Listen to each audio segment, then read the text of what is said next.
Je suis toujours dans Takashimaya.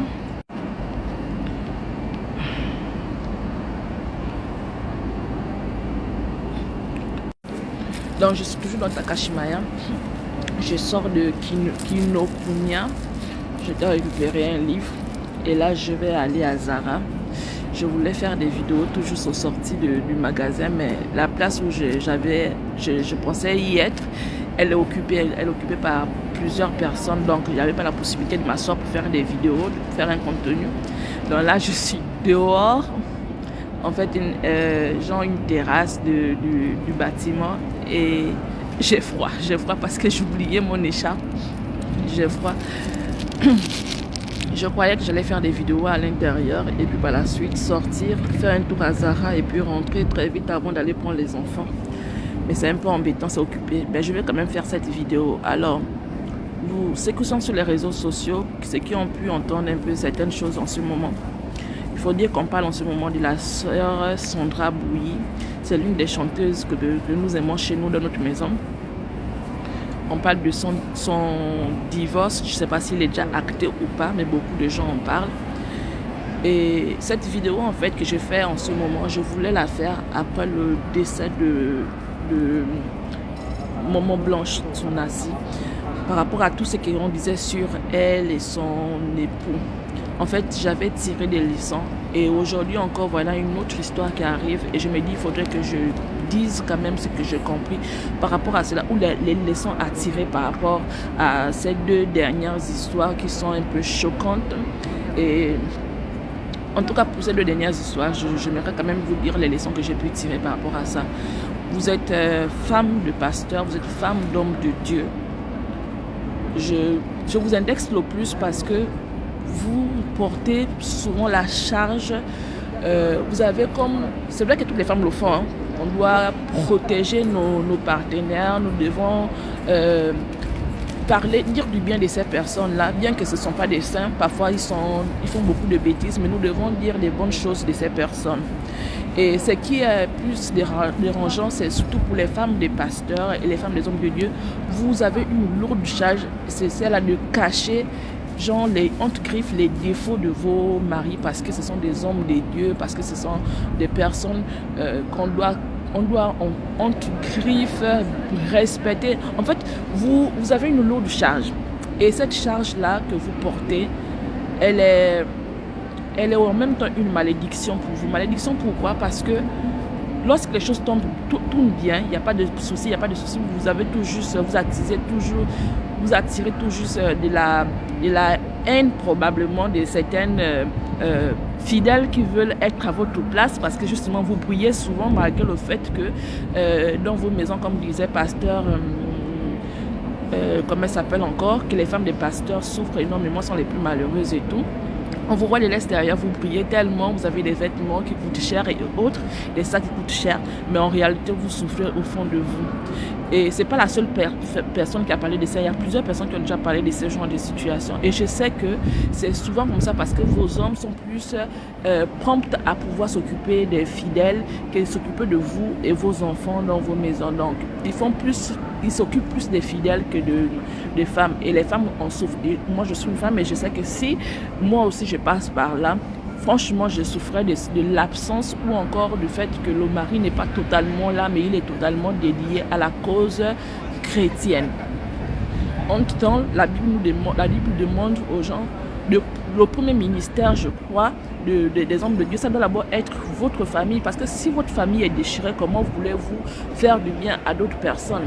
Donc la leçon que j'ai tirée, c'est que arrêtez, mesdames, de pouvoir dire du bien de vos maris, devant les caméras, devant tout le monde. Bien que vous voulez montrer à tout le monde que ce sont des hommes bien, qui craignent le Seigneur et autres. Mais si c'est la vérité, il n'y a pas de souci, faites-le parce que vous savez qu'en réalité c'est le cas. Mais si vous le dites parce que vous voulez blanchir votre mari et faire en sorte que l'on puisse voir que votre mari est un homme bon, un homme de Dieu vrai, qui est bon, qui est véridique, vous faites du mal parce que cette chose va se retourner contre vous. Voilà des exemples qui sont patents. Donc la sœur Diana, Sandra et maman Blanche qui est partie il y a cela, je crois, quelques mois. Vous voyez, si vous faites cela parce que vous voulez blanchir, vous voulez améliorer, vous voulez qu'on pense bien de vos partenaires, vous vous faites du mal. Vous vous faites du mal parce que quand les choses tournent au vinaigre, c'est vous qui êtes mise en pâture, c'est vous qui êtes traité de tout parce que vous avez menti pour pouvoir protéger vos maris. Pour le cas de Sandra, on disait que son mari l'avait même incité à le faire, à mentir. Et vous voyez, vous perdez en crédibilité en même temps. Donc ces hommes vous utilisent pour pouvoir grandir dans les échelons, pour pouvoir devenir les pasteurs qu'ils voudront être dans leur tête et dans la tête de ceux-là qui pensent, qui ont transformé les pasteurs en Dieu. Et ils parviennent à atteindre ce niveau-là et vous devenez rien du tout. Vous perdez en crédibilité, vous perdez en tout. Et ça se retourne toujours contre vous. Donc, arrêtez de pouvoir le faire si vous savez que c'est faux, de pouvoir dire des choses concernant votre partenaire et c'est pas vrai. Ne le faites pas devant les caméras. Si vous voulez créer cette personne-là, que votre partenaire soit bon, parce que oui, effectivement, lorsqu'on dit des éloges auprès des hommes, il s'améliore davantage. Parce que toute personne flattée finit par vouloir être la personne qui est flattée. Donc, elle va travailler en elle pour pouvoir devenir cette personne-là qui est flattée. Donc, quand vous lui dites des bonnes choses, personnellement, faites-le dans vos maisons pour qu'il puisse devenir l'homme que vous souhaitez. Parce que vous pouvez créer cet homme-là en lui disant des bonnes paroles.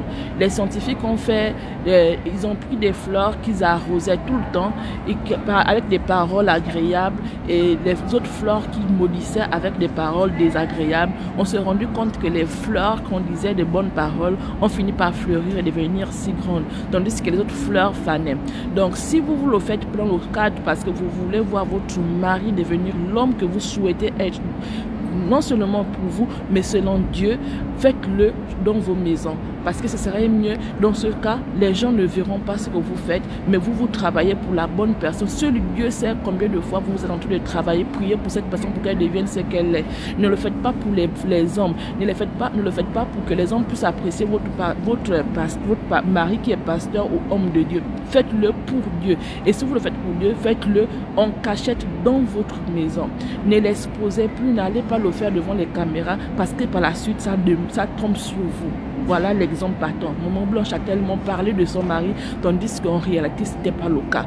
Et vous voyez, et l'autre cas aussi, là où je voulais aussi, la leçon que j'ai, cette même leçon aussi s'applique également pour les personnes qui ne sont pas chrétiennes. Vous voyez, il y a des gens qui publient leur bonheur. C'est pas mauvais en fait de publier son bonheur. Tu es heureuse, tu es tellement heureuse de savoir ce que tu vis, mais on ne connaît pas l'être humain. On ne connaît pas à quel moment il devient changeant. On ne connaît pas à quel moment il peut être dérouté de là où il était. Il était certainement un homme bon à cause de ce que vous avez montré concernant votre partenaire. Et bien vous avez attiré la jalousie auprès des personnes. Autant les femmes des pasteurs sont tellement bien habillées et autres, tandis qu'elles souffrent dans leur cœur, selon les propos du pasteur, j'ai oublié son nom, et une autre personne aussi qui en parle. L'autre personne ne m'en parle. Elles brillent de l'extérieur, tandis que dans les maisons, elles souffrent. Donc, vous attirez la jalousie sur vous comme ça. Les filles de vos églises veulent être comme vous, veulent avoir votre place. Elles se battent. Elle crée des maladies ou crée des choses pour dire que je vais me mettre avec le pasteur. Et comme le pasteur est un homme, il est seul avec la sœur en Christ, il finit par tomber. Peut-être que c'est un vrai homme de Dieu, il finit par tomber. Et les pasteurs, éloignez-vous des sœurs. Ne partez pas travailler avec les sœurs pendant que vous êtes seuls.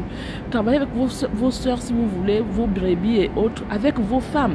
N'allez pas seul parce que c'est une tentation qui est grave. Vous n'êtes pas des surhommes, vous pouvez tomber à n'importe quel moment. Quelqu'un peut venir rien que pour pouvoir vous faire tomber. Ah, c'est le cas des pasteurs qui sont sérieux et qui n'ont pas l'intention de tomber et qui finissent par tomber parce qu'ils sont trop rapprochés de la sœur en Christ. Donc les femmes, arrêtez de pouvoir vanter votre bonheur parce que ça vous fait tellement du bien. Mais il y a des personnes à l'extérieur qui veulent absolument goûter à ce que vous goûtez, être à votre place. Donc elles vont se battre pour pouvoir être à votre place. Donc si vous comprenez cela aujourd'hui, vous comprenez que faites attention. Si pour les femmes des pasteurs, si votre mari est vraiment ce que vous dites, ok, faites-le.